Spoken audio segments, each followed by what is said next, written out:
Hello everyone. तो कैसे हो आप लोग? आशा करता हूँ अच्छे होंगे और आपकी स्टडी बहुत अच्छी चल रही होगी। मैं मलकीत स्वागत करता हूँ आपका हमारे यूट्यूब चैनल जिसका नाम है MR एजुकेशन हब। और जिस किसी भाई ने अभी तक हमारा ये चैनल सब्सक्राइब नहीं किया तो प्लीज़ जाइए चैनल को सब्सक्राइब कर लीजिए और साथ में बेल आइकन दिख रहा होगा उसको भी ज़रूर प्रेस करें ताकि जब आपके लिए हम लेटेस्ट वीडियो लेके आए इस चैनल पे तो उस वीडियो का नोटिफिकेशन आपको सबसे पहले मिले। और आपके जितने भी कमेंट्स आ रहे थे, हमारे पास कॉल आ रहे थे कि सर इंडियन पॉलिटी स्टार्ट करवाइए, इसी उद्देश्य से हम आपके लिए लेके आए हैं इंडियन पॉलिटी की इंट्रोडक्शन। कहने का मतलब हमें इंडियन पॉलिटी के अंदर क्या कुछ पढ़ना है और इंडियन पॉलिटी का इतिहास क्या था, कहाँ से स्टार्टिंग हुई और कहाँ से जितने भी एक्ट पढ़ने हैं उसके बारे में, कॉन्स्टिट्यूशन के बारे में, कॉन्स्टिट्यूशन का संवैधानिक विकास कैसे हुआ तो उसके बारे में पढ़ना है। तो आज हम नॉर्मल वे में आपको बताएंगे कि इंडियन पॉलिटी होती क्या है। तो ज़्यादा टाइम नहीं लूँगा, तो बने रहिए मेरे साथ इस वीडियो में शुरू से लेके एंड तक। सबसे पहले हम जानते हैं इंडियन पॉलिटी क्या होता है। इंडियन पॉलिटी मतलब भारतीय राज व्यवस्था। तो सबसे पहले हम जानते हैं भारतीय राज व्यवस्था होती क्या है। तो सबसे पहले आपको ध्यान रखना है भारत में राज करने की व्यवस्था को ही क्या कहा जाता है, इंडियन पॉलिटी या भारतीय राज व्यवस्था। और किसी भी देश के प्रशासन को चलाने के लिए हमारे पास एक लिखित दस्तावेज होना चाहिए जिसको क्या बोलते हैं, संविधान या कॉन्स्टिट्यूशन ऑफ इंडिया। हमारे पास लिखित दस्तावेज है क्या, कॉन्स्टिट्यूशन ऑफ इंडिया, जिसके अंदर हमें जितने भी रूल रेगुलेशन लिखे होते हैं। और मोस्टली ऐसा कहा जाता है मोस्टली 3 बॉडीज काम करती हैं जिसमें सबसे पहले आती है विधायिका जो क्या करती है, कानून या विधि का निर्माण या लॉ मेकिंग।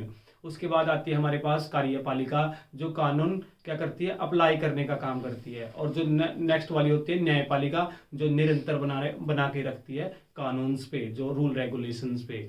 तो उसके बाद हमें पढ़ना है जो भारत का जो संवैधानिक विकास कैसे हुआ। सबसे पहले हम पढ़ते हैं कंपनी रूल इन इंडिया। उसके बाद हमें पढ़ना होता है क्राउन रूल इन इंडिया।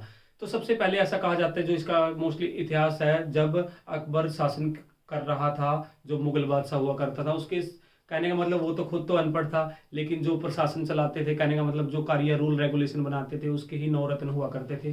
प्रशासन तो उनका भी चल रहा था लेकिन उनके पास पर्टिकुलर कोई भी लिखित दस्तावेज नहीं था, वो सिर्फ नॉर्मल वे में प्रशासन करते थे। और ऐसा कहा जाता है कि अकबर के शासनकाल में ही सबसे पहला अंग्रेज आया था जिसका नाम था जॉन मिल्डने हाल, जो 1599 ईस्वी में अकबर के दरबार में आने वाला पहला अंग्रेज कहलाता था। और उसके बाद ऐसा कहा जाता है 31 दिसंबर 1600 में ईस्ट इंडिया कंपनी की स्थापना हुई जो लंदन में हुई और जिसके मोस्टली ऐसा कहा जाता है 217 मेंबर बने। और उसके बाद ऐसा एक कहानी सी जुड़ी है कि जहांगीर जब गद्दी पर बैठा था उसके ही शासनकाल में एक आया था सर कैप्टन विलियम हॉकिंस। और ऐसा कहा जाता है कि जिस टाइम जहांगीर गद्दी पर बैठा था उसकी एक लड़की हुआ करती जिसको खुजली की बीमारी थी, कहने का मतलब खैज वगैरह हो जाती थी और उसको कहीं से इलाज नहीं मिल रहा था। लेकिन उसके लिए एक अंग्रेज था कि वैसलीन लेके आया था। कहने का मतलब जब कैप्टन विलियम हॉकिंस ने उसको वैसलीन दी थी, तीसरे चौथे दिन से उसकी सारी की सारी बीमारी दूर हो गई थी। और उसके बाद क्या हुआ, फिर उन्होंने परमिशन मांगी कैप्टन विलियम हॉकिंस ने